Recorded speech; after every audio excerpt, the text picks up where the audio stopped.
Live from Fargo and serving you on TV, online, and on the go. This is Valley News Live 10 at 10.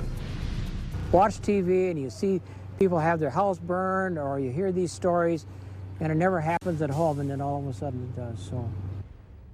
Some new developments tonight that we first brought you. Thanks so much for joining us. Several residents are without a home tonight or any of their personal belongings after a fire burned a condo building to the ground. The 7-unit complex is southeast of Otter Tail near the Balmoral Golf Course along Highway 78. And that's where Valley News Team's Krista Boehm joins us live. Krista, what can you tell us right now?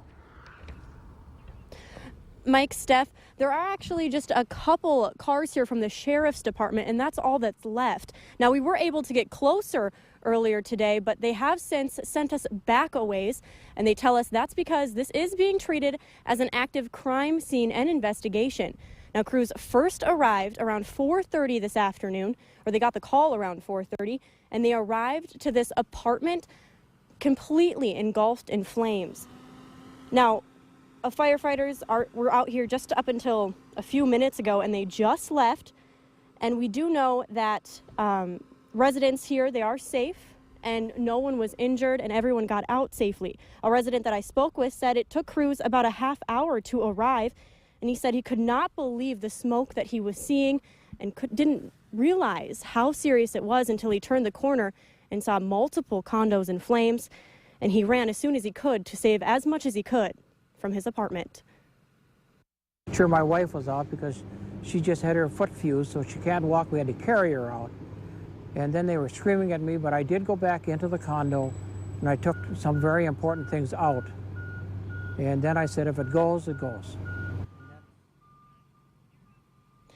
Kep grabbed a couple items like his safety deposit box and his wife's doll collection. And all we know is that everyone is out safely. We don't know the cause of this at all, but they are investigating here. There are 3 squad cars still here tonight. And reporting live, I'm Krista Boehm, Valley News Live. And for updates on this story, go to valleynewslive.com, and you'll get the newest information on the Valley today starting at 5 a.m. tomorrow morning. Aaron Knodl's attorney says he will be asking that charges against him and his client be dismissed. The move to dismiss all 5 charges followed today's action by the prosecution calling for a mistrial. Court documents say the prosecution's decision to file for a mistrial came down to what happened on the 3rd day of deliberations when one jury member was sent to the hospital. They say that Knodl did not want 11 jurors after the 12th member got sick. Another concern, 11 members of the jury had said he was not guilty on 3 of the charges. The state argues that this decision endangers the criminal justice system because the 12th juror could change his or her mind until the final reading in court. Knodl's attorney has 10 days to reply to the state's filing or for a mistrial. It's important to remember the state still has the choice to pursue a second trial, but they have not yet made a decision. Knodl remains suspended without pay from the West Fargo School District. Here's a word to the wise surrounding the recent earthquakes in Nepal. The Better Business Bureau is warning us of some related scams that are collecting money over social media. Scammers are creating fake pages claiming to support recent victims and encouraging you to donate money. Now, the BBB recommends to be cautious when giving online, and if you want to give to a charity, go directly to their website. In a related story, a Minot woman whose family raised concerns that she disappeared after yesterday's earthquake in Nepal says that she's okay and safe. They say 25-year-old Shante Delmar made contact early this morning. She has been doing rescue work in Kathmandu in response to the deadly earthquake that hit about 3 weeks ago. Investigators are trying to determine if excess speed caused an Amtrak regional train to derail as it was rounding a curve last night in Philadelphia. According to NTSB officials, the train was going 106 miles an hour, twice the authorized speed limit, going into that sharp curve. Officials say the train's engineer applied the emergency brakes moments before the crash, but only managed to slow it down 102 miles an hour, despite a mandate from Congress. Amtrak has yet to install what's called positive train control, a mechanism designed to automatically slow trains and enforce speed limits. That type of system is designed to enforce the civil speed to keep the train below its maximum speed. And so we have called for positive train control for many, many years. It's on our most wanted list. Congress has mandated that it be installed by the end of this year. We are very keen on positive train control.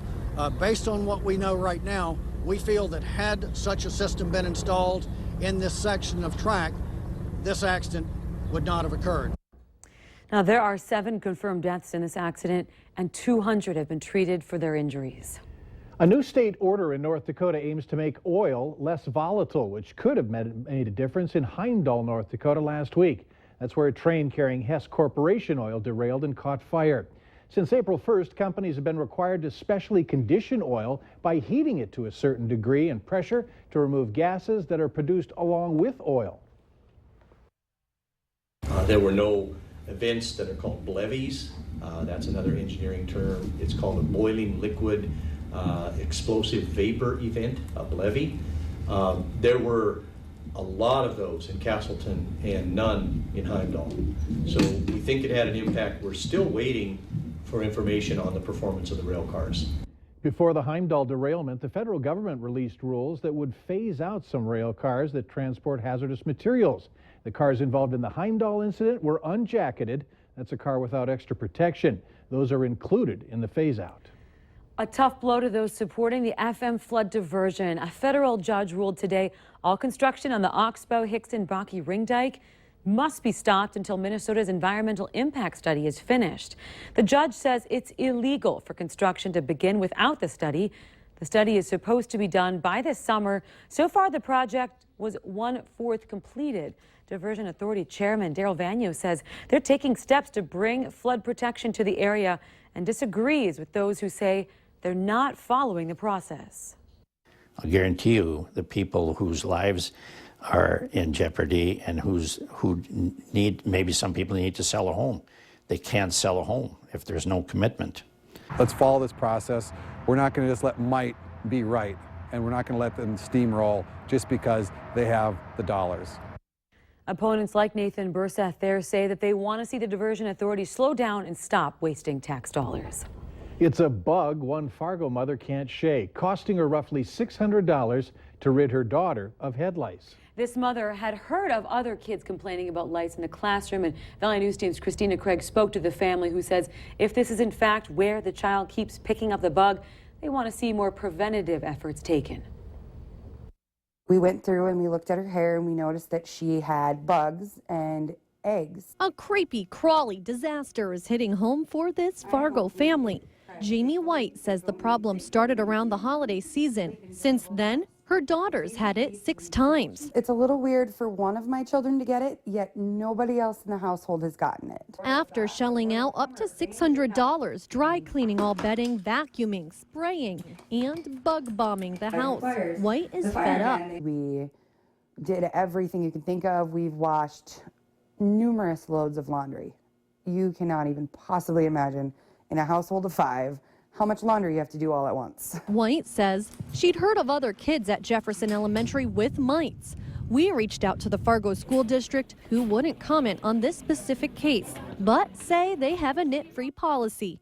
If students have lice, they're sent home. But White doesn't think that's enough. When we were going to school, they did, school-wide head checks, where we would get taken into like the cafeteria, and school nurses and staff would go through your head. The school district says Fargo Cass Public Health went away with that policy years ago. Regardless, White says parents should be in the loop. I think that with them not notifying other parents, that they're putting my child at risk for it. A policy she's hoping will change in the future. In Fargo, Christina Craig, Valley News Live. Now, this mother contacted our whistleblower hotline about this story, and if you need help uncovering any issue in your community, call 701-237-6576 and leave your tip. A member of our investigative team will then get on the case and go to work exposing the truth. As microbrewers and craft beer lovers enjoy a week-long celebration across the country, FM area homegrown brewing businesses are booming. Nationally, craft beers soaked up 11% of the U.S. beer market last year, raking in nearly $20 billion. Yet some struggle to keep going. According to one area business, it's difficult to get things flowing at a brewery. And I think the temptation for a lot of people in this industry is to have too much fun and not do enough business. So you have to be motivated in the right ways. And Killstone Brewing is holding its grand opening celebration starting tomorrow. It runs through the weekend. There's about a half dozen homegrown brew facilities locally, and more are planned.